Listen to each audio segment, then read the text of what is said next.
একজন পরিচালক ডাইরেক্টর হলেন যে কোনো ভিজুয়াল প্রজেক্টের, তা সে পূর্ণদৈর্ঘ্যের সিনেমা হোক, শর্ট ফিল্ম হোক বা ইউটিউবের জন্য কোনো সিনেমাটিক ডিজিটাল কন্টেন্ট মূল কাণ্ডারি বা সৃজনশীল রূপকার। একটি লিখিত গল্প বা চিত্রনাট্যকে ভিজুয়ালের মাধ্যমে পর্দায় জীবন্ত করে তোলাই হল তার প্রধান কাজ। কাজের ধাপ অনুযায়ী একজন পরিচালকের মূল দায়িত্বগুলোকে 3টি ভাগে ভাগ করা যায়। 1. প্রি প্রোডাকশন, প্রস্তুতি পর্ব, ভিজুয়ালাইজেশন ও চিত্রনাট্য বিশ্লেষণ। একটি গল্প পড়ার পর, যেমন কোনো সাসপেন্স বা মিস্ট্রি গল্প, সেটাকে ভিজুয়ালি কিভাবে উপস্থাপন করা যায় তার একটি স্পষ্ট রূপরেখা তৈরি করা পরিচালকের কাজ।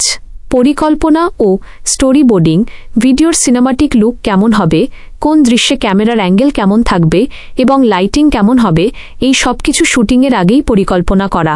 কাস্টিং ও ক্রু নির্বাচন, চরিত্রগুলোর ব্যাকস্টোরি ও মনস্তত্ত্ব অনুযায়ী সঠিক অভিনেতা নির্বাচন করা এবং সিনেমাটোগ্রাফার বা অন্যান্য কলাকুশলীদের সাথে আলোচনা করে কাজের রূপরেখা ঠিক করা।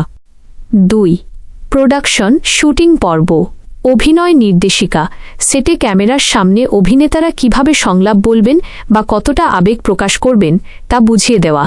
সমন্বয় সাধন, আর্ট ডিরেক্টর, লাইটম্যান ও ক্যামেরাম্যানের কাজের মধ্যে সমন্বয় তৈরি করা, যাতে স্ক্রিপ্টের ভিজুয়াল রূপটি ঠিক সেভাবেই ফুটে ওঠে যেমনটা পরিচালক কল্পনা করেছিলেন। 3. পোস্ট প্রোডাকশন সম্পাদনা পর্ব, এডিটিং, শ্যুট করা ফুটেজগুলো সঠিকভাবে জোড়া লাগিয়ে গল্পের সঠিক গতি বা পেস তৈরি করা।